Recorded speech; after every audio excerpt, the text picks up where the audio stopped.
माता दी। आज गुप्त नवरात्रि की नवमी तिथि। नवमी के दिन मातंगी माता की पूजा अर्चना की जाती है। मातंगी देवी को प्रकृति और वाक शक्ति की देवी माना गया है। मातंगी देवी इंतजार और जादू के प्रभाव को नष्ट करती है। मातंगी माता, जिन्हें उच्छित मातंगी के नाम से भी जाना जाता है, 10 महाविद्याओं में से एक है और देवी पार्वती एक उग्र रूप मानी जाती हैं। उनकी कथा अनेकों पुराणों शास्त्रों में वर्णित है, जिनमें से कुछ कथाएं इस प्रकार हैं। एक पौराणिक कथा के अनुसार एक बार देवी पार्वती भगवान शिव के साथ कैलाश पर्वत थी। भगवान विष्णु अपनी पत्नी लक्ष्मी के साथ उनसे मिलने आए और कुछ भोजन भेंट किया। भोजन करते समय कुछ अंश धरती पर गिर गया, जिससे एक श्याम वर्णन की दासी का जन्म हुआ, जो मातंगी कहलाई। इसलिए मातंगी देवी को झूठे भोजन का भोग लगाया जाता है। कुछ कथाओं में उन्हें ऋषि मातंग की पुत्री भी माना जाता है, जिसके कारण उनका नाम मातंगी पड़ा। एक अन्य कथा के अनुसार देवी पार्वती भगवान शिव से अपने माता पिता से मिलने की आज्ञा मांगती है। भगवान शिव ने जाने की अनुमति दे दी, लेकिन एक शर्त के साथ कि वे शीघ्र लौट आएंगी। पार्वती के माता पिता हिमालय राज और मेनका उन्हें वापस लेने के लिए एक बगुला भेजते हैं। इस बीच भगवान शिव पार्वती के बिना उदास हो जाते हैं और उन्हें वापस लाने के लिए एक व्यापारी के रूप में भेष बदलकर हिमालय राज के घर जाते हैं। वहां वे पार्वती की परीक्षा लेते हैं और उनसे प्रेम की इच्छा प्रकट करते हैं। क्रोधित होकर पार्वती उन्हें पहचान लेती है और उनके कुछ समय बाद आने का निवेदन करती है। ये कथा मातंगी देवी पार्वती का एक रूप होने की और इशारा करती है। मातंगी ऋषि की पुत्री। कुछ कथाओं में मातंगी देवी को मातंग ऋषि की पुत्री के रूप में वर्णित किया जा गया है। ये भी कहा जाता है कि उनका जन्म ऋषि मातंग के घर में हुआ था और उनका नाम मातंगी पड़ा। यह भी माना जाता है कि मातंग ऋषि हनुमान जी और सबरी के गुरु थे। मातंगी का महत्व। 10 महाविद्याओं में से एक मातंगी देवी 10 महाविद्याओं में से एक है, जो देवी दुर्गा के 10 उग्र रूपों का प्रतिनिधित्व करती है। वाणी और संगीत की देवी। मातंगी देवी को विद्या, वाणी, संगीत देवी माना जाता है। उन्हें वंशीकरण और जादू टोने से भी जोड़ा जाता है। प्रकृति की देवी। मातंगी देवी को प्रकृति देवी भी माना जाता है। उन्हें जंगल, वन जीवों और प्राकृतिक संसाधनों का रक्षक माना जाता है। आदिवासियों की देवी। मातंगी देवी, जो भारत के आदिवासी देवी के रूप में भी पूजा जाता है। तांत्रिक देवी। मातंगी देवी को तंत्र की देवी भी माना जाता है और उनकी पूजा तंत्र, मंत्र, आध्यात्मिक साधना के लिए भी किए जाते हैं। मातंगी देवी की पूजा। व्रत नहीं। मातंगी देवी की पूजा के लिए कोई विशेष व्रत उपवास नहीं किया जाता। उन्हें मन और वचन से प्रसन्न किया जाता है। झूठे भोजन का भोग। मातंगी देवी को झूठे भोजन का भोग लगाया जाता है, जो उनकी कथाओं से जुड़ा है। मंत्र जाप। मातंगी देवी के मंत्रों का जाप करके उन्हें प्रसन्न किया जाता है। मातंगी देवी के लिए हवन भी किया जाता है, जो नकारात्मक ऊर्जा को नष्ट करने, सकारात्मक ऊर्जा को बढ़ाने में मदद करता है। पौराणिक कथाओं के अनुसार मातंगी माता को शिव की शक्ति बताया गया है। मातंग भगवान शिव का नाम गृहस्थ जीवन को सुखम बना के असुरों को मोहित करने और साधकों को इच्छित फल देने वाली देवी बताया गया है। मातंगी देवी एकमात्र ऐसी दो की है जिनका व्रत नहीं रखा जाता और जिन्हें झूठन का प्रसाद अर्पित किया जाता है। आइए सुनते हैं मातंगी देवी की ये कथा। एक बार भगवान विष्णु और उनकी पत्नी लक्ष्मी जी भगवान शिव तथा पार्वती से मिलने हेतु उनके निवास स्थान पर कैलाश शिखर पर गए।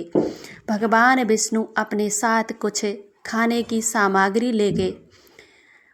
भेंट स्वरूप प्रदान की। भगवान शिव तथा पार्वती ने उपहार स्वरूप प्राप्त हुए वस्तुओं और खाया। भोजन करते हुए खाने का कुछ अंश नीचे 2 स्थित पर गिर गए। हुए भोजन को भागों में एक श्याम वाली डिलीवरी ने जन्म लिया, जो मातंग के नाम से विख्यात हुई। देवी का प्रादुर्भाव उचित भोजन से हुआ। परिणाम स्वरूप देवी का संबंध उचित भोजन सामग्रियों से तथा उचित वस्तुओं से देवी की आराधना होती है। देवी उचित मातंगी नाम से जानी जाती है। एक बात पार्वती ने अपने पति भगवान शिव से अपने पिता हिमालय राज के यहाँ जाकर अपने तथा पिता से मिलने की अनुमति मांगी, परंतु भगवान क्यों नहीं चाहते कि वे उन्हें अकेले छोड़कर जाएं। भगवान शिव के सामने बार बार प्रार्थना करने पर उन्होंने देवी अपने पिता हिमालय राजा के घर जाने की अनुमति दी। साथ ही उन्हें एक शर्त भी रखी कि वे शीघ्र ही माता पिता से मिलकर वापस कैलाश जाएंगी। तत्पर उनकी पुत्री पार्वती को कैलाशपति लेने हेतु उनकी माता मेनका ने एक बगल आग्रह स्वरूप भेजा। कुछ पश्चात भगवान शिव बिना पार्वती के बिस्तर पर विरक्त हो गए तथा उन्हें वापस लाने का उपाय सोचने लगे। उन्होंने अपना भी एक आभूषण व्यापारी के रूप में बदल तथा हिमालय राज के घर गए। देवी देश में पार्वती की परीक्षा लेना चाहते थे। पार्वती सामने गए और अपनी इच्छा अनुसार आभूषणों का चुनाव करने के लिए कहा। पार्वती ने जब कुछ आभूषणों को चुनाव कर लिया तथा उनसे मूल्य ज्ञात करना चाहा, व्यापारी रूपी भगवान शिव ने देवी से आभूषणों के मूल्य के बदले उनसे प्रेम की इच्छा प्रकट की। देवी पार्वती अत्यंत क्रोधित हुई। अत्यंत उन्होंने अपनी अलौकिक शक्तियों से उन्हें पहचान ही लिया। 9 उत्तर देवी प्रेम हेतु तैयार हो गए तथा व्यापारी से कुछ दिनों पश्चात आने का निवेदन किया। कुछ दिनों पश्चात देवी पार्वती वेश बदलकर भगवान शिव के सामने कैलाश पर्वत पर गई। भगवान शिव ने अपने नित्य सधोशासन की तैयारी कर रहे थे। देवी पार्वती लाल वस्त्र धारण किए हुए बड़ी बड़ी आंखें देकर श्याम वर्ण तथा दुबले शरीर से युक्त अपने पति की सहानुभूति प्रकट हुई। भगवान शिव ने देवी उनका परिचय पूछा। देवी ने उत्तर दिया कि वह एक चंडाल की वर्ण है तथा तपस्या करने आई हैं। भगत कुंवर ने देवी को पहचान लिया तथा कहा, हे तपस्वी को तपस्या का फल प्रदान करने वाले। यह कहते हुए है कि देवी का हाथ पकड़ लिया और प्रेम मगन हो गए। तत्पश्चात देवी ने भगवान शिव से वरदान देने का निवेदन किया। भगवान शिव ने उनसे इस रूप को चंडाल वर्णन से उपस्थित होने का आशीर्वाद प्रदान किया तथा कई लौकिक शक्तियाँ प्रदान की। एक अन्य कथा के अनुसार माँ दुर्गा आशीर्वाद से ऋषि मतंग के घर कन्या के रूप में जन्म लेने से वजह से इनका नाम मातंगी पड़ा। देवी मातंगी रूप की बात करें तो उनका रंग गहरा नीला है। अपने मस्तक पर इन्होंने विजेंद्र धारण कर रखा और माँ की 3 खोजपूर्ण नेत्र माता रत्नों से जंडित सिंहासन पर असीम अपनी दीदी मातंग जी की एक हाथ में गुजा है, बीजों की माला 2 हाथ बीरा और कपाल बाएं हाथ में खंडक। देवी मातंगी अभय मुद्रा में है। माँ का रूप कई अर्थों में माता सरस्वती के समान है, इसलिए इन्हें तांत्रिक सरस्वती के नाम से भी जाना जाता है। माता रानी एक सोने से सुजित सिंहासन पर विराजमान हैं। उनका वर्ण गहरा है तथा उन्हें लाल रंग के वस्त्र पहनते हुए सोने के कई आभूषण भी माता रानी के धारण किए हुए हैं। उनके सिर पर एक मुकुट है जिसका कि चंद्रमा सुजित है। उनके केस खुले हुए हैं तथा 3 नेत्र माता रानी के 4 हाथ, जिसमें उन्होंने तलवार, फंदा व अंकुश पकड़े हुए हैं।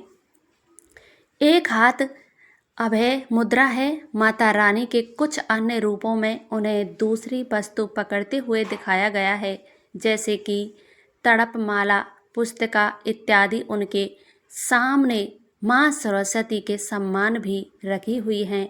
इस कारण उन्हें कला व संगीत की देवी भी माना जाता है। माँ कुछ चित्रों में उनके 4 से अधिक हाथ दिखाए गए हैं, जिनमें वे तीर और भी जकड़ी हुई झालें। भक्तों, ये थी माँ की कथा। भक्तों, अगर आपको वीडियो पसंद आई हो तो एक लाइक कीजिए, कमेंट में जय माता दी अवश्य लिखिए और अपना सुझाव अवश्य दीजिएगा। मिलते हैं अगली वीडियो में, तब तक के लिए जय माता दी।